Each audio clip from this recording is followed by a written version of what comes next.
নমস্কাৰ আজি 17 জানুৱাৰী এই মুহূৰ্তত কেইবাটাও ব্ৰেকিং নিউজ আহি পৰিছে আমি আপোনালোকক পোনপ্ৰথমে শেষসমূহ আগবঢ়াইছো মিয়াই শাসন কৰিব উজনি এই হুংকাৰ ৰেজাল্ট কৰিম সৰকাৰ মিয়া মানুহক বনাব শিৱসাগৰত ডিচি পুনৰ এই হুংকাৰ প্ৰদান কৰিছে ৰেজাল্ট কৰিম সৰকাৰে এবাৰ কলমৰে জবাব দিয়া হ'ব শিক্ষা জেহাদ আৰম্ভ কৰিব মুছলমানক কৰা অন্যায় অত্যাচাৰৰ উত্তৰ দিয়া হ'ব শিৱসাগৰ গুৱাহাটী বঙাইগাঁৱৰ ডিচি মিয়া হ'ব লাগিব পেটত গামোচা মাৰি হ'লেও ল'ৰা ছোৱালীক পঢ়িবলৈ দিয়ক কিডনি বিক্ৰী কৰি হ'লেও পঢ়িবলৈ দিয়ক ল'ৰা ছোৱালীক আমি ইছলাম আৰু কোৰাণত বিশ্বাসী কলমত যুদ্ধ কৰি বিশ্ব জয় কৰিব লাগিব মুছলমানে এই উদ্দাত্ত ভাষণ ৰেজাল্ট কৰিম সৰকাৰক ইয়াৰ পাছৰ খবৰ গৌৰৱ গগৈৰ মুখত পুনৰ হিমন্ত বিশ্ব শৰ্মাৰ প্ৰসংগ হুইজ হিমন্ত বিশ্ব শৰ্মা নিৰ্বাচনৰ পূৰ্বে স্বজনগোষ্ঠী জনজাতিকৰণ নহ'ব এই কথা ক'বলৈ কোন হয় হিমন্ত বিশ্ব শৰ্মা হিমন্ত বিশ্বই সিদ্ধান্ত ল'ব নেকি জনজাতিকৰণ হ'বনে নহ'ব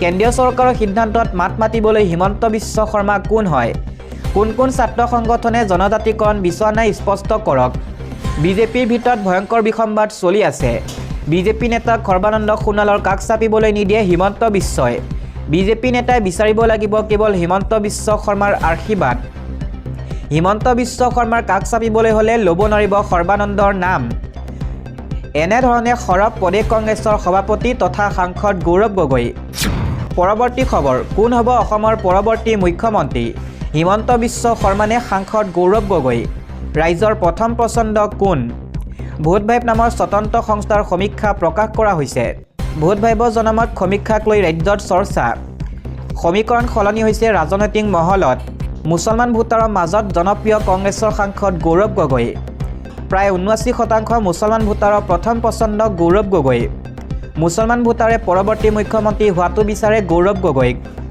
ইয়াৰ বিপৰীতে হিন্দু ভোটাৰৰ প্ৰথম পছন্দ হৈছে হিমন্ত বিশ্ব শৰ্মা ৬৭.৭% হিন্দু ভোটাৰে পুনৰ মুখ্যমন্ত্ৰী হিচাপে বিচাৰে হিমন্তক মুঠ ভোটাৰৰ ৫৮%ৰো অধিক ভোটাৰ সন্তুষ্ট হিমন্ত বিশ্ব শৰ্মাক লৈ আঁচনি আইন শৃংখলা আন্তঃগাঁথনি উন্নয়নক লৈ সন্তুষ্ট হিন্দু ভোটাৰ ইপিনে মুখ্যমন্ত্ৰী হিচাপে মহিলাৰো পছন্দ হিমন্ত বিশ্ব শৰ্মা কিন্তু পুৰুষ ভোটাৰৰ প্ৰথম পছন্দ হৈছে সাংসদ গৌৰৱ গগৈ ৪৮% পুৰুষ ভোটাৰে মুখ্যমন্ত্ৰী হিচাপে বিচাৰে গৌৰৱ গগৈক বিপৰীতে ৪২% পুৰুষ ভোটাৰে বিচাৰে হিমন্ত বিশ্ব শৰ্মাক আনহাতে ৫৫% মহিলা ভোটাৰে বিচাৰে হিমন্ত বিশ্ব শৰ্মাক গৌৰৱ গগৈ পক্ষত কেৱল ৩৫% মহিলা ভোটাৰ দিব লৈছোঁ আন এটা খবৰ বিজেপি যুৱ মৰ্চা আৰু NSUৰ মাজত প্ৰচণ্ড মাৰপিটৰ ঘটনা সংঘটিত হৈছে নিশা মহানগৰীত সংঘটিত হয় প্ৰচণ্ড মাৰপিটৰ ঘটনা যুৱ মৰ্চাই ৰাজপথত দলীয় পতাকা লগোৱাক লৈ সংঘাত দুই পক্ষৰ মাজত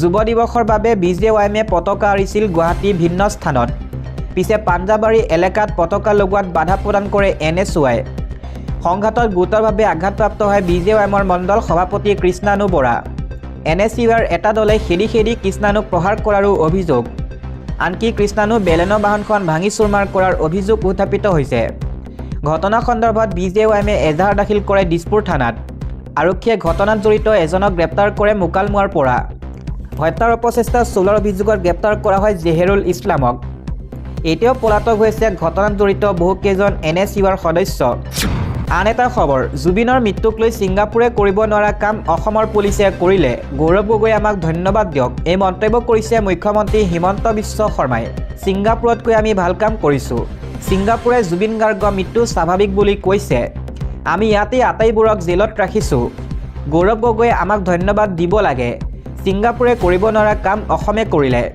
ছিংগাপুৰতকৈ অসম পুলিচে বেছি ভাল কাম কৰিছে এই মন্তব্য মুখ্যমন্ত্ৰী হিমন্ত বিশ্ব শৰ্মাৰ ছিংগাপুৰৰ পৰা উভতিয়ে মনোজ বৰঠাকুৰৰ এই বিস্ফোৰণ জুবিন গাৰ্গৰ অন্তিম মুহূৰ্তৰ ভিডিঅ' ক'ত হেৰাল এই প্ৰশ্ন উত্থাপিত কৰিছে মনোজ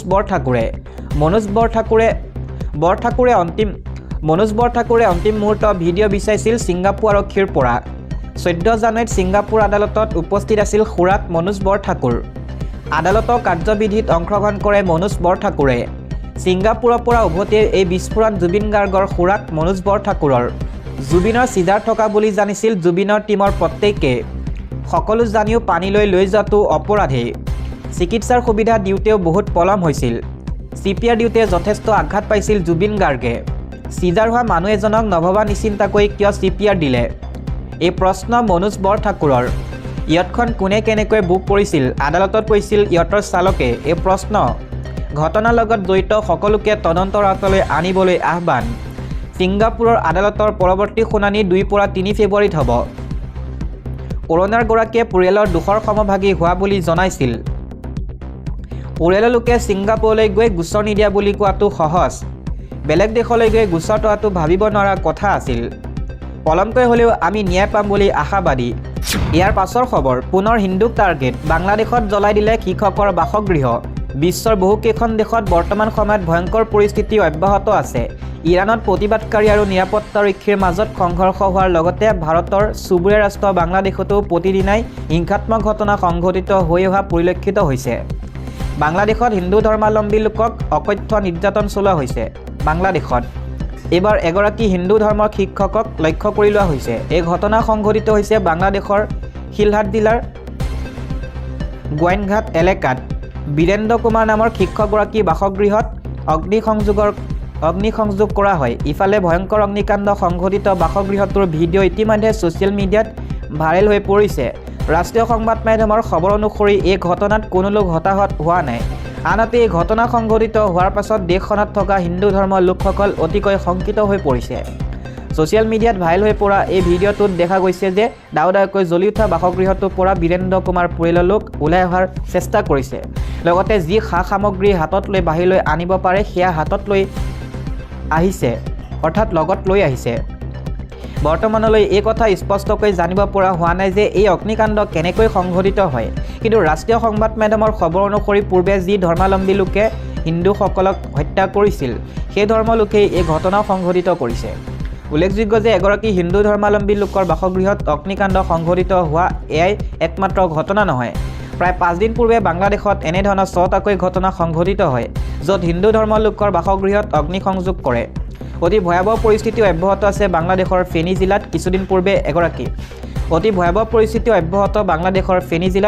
পূৰ্বে এগৰাকী হিন্দু ধৰ্মৰ ব্যক্তিক চোকা অস্ত্ৰৰে হত্যা কৰা হৈছিল। নিহত ব্যক্তিগৰাকী আছিল সমীৰ দাস নামৰ এগৰাকী অটো চালক। লক্ষণীয় যে শ্বেখ হাছিনা চৰকাৰ আঁতৰাৰ পিছত ইউনুছ চৰকাৰে গঠন কৰা হয় আৰু এই চৰকাৰ অহাৰ পিছৰে পৰা দেশখনত হিন্দু ধৰ্মাৱলম্বী লোকক হত্যা, অত্যাচাৰ, নিৰ্যাতন কৰাৰ ঘটনা বৃদ্ধি পাবলৈ আৰম্ভ কৰে। ইয়াৰ পাছৰ খবৰ, 19 জানুৱাৰীত মনোনয়ন, 20 জানুৱাৰীত ঘোষণা হ'ব বিজেপিৰ নতুন ৰাষ্ট্ৰীয় সভাপতিৰ নাম।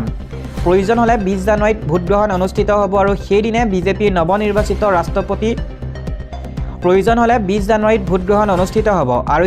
বিজেপিৰ নৱনিৰ্বাচিত ৰাষ্ট্ৰীয় সভাপতিৰ নাম আনুষ্ঠানিকভাৱে ঘোষণা কৰা হ'ব। দীৰ্ঘ প্ৰতীক্ষা আৰু জল্পনা কল্পনাৰ পিছত অৱশেষত প্ৰকাশ পাইছে বিজেপিৰ নতুন ৰাষ্ট্ৰীয় সভাপতি নিৰ্বাচনৰ প্ৰক্ৰিয়া সময়সূচী। শুকুৰবাৰে প্ৰকাশ পাইছে বিজেপিৰ ৰাষ্ট্ৰীয় সভাপতি নিৰ্বাচনৰ সময়সূচী। এই সময়সূচী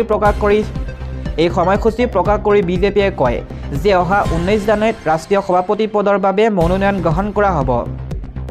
আনহাতে পিছদিনা অৰ্থাৎ 20 জানুৱাৰীত দলৰ নতুন সভাপতিৰ নাম ঘোষণা কৰা হ'ব।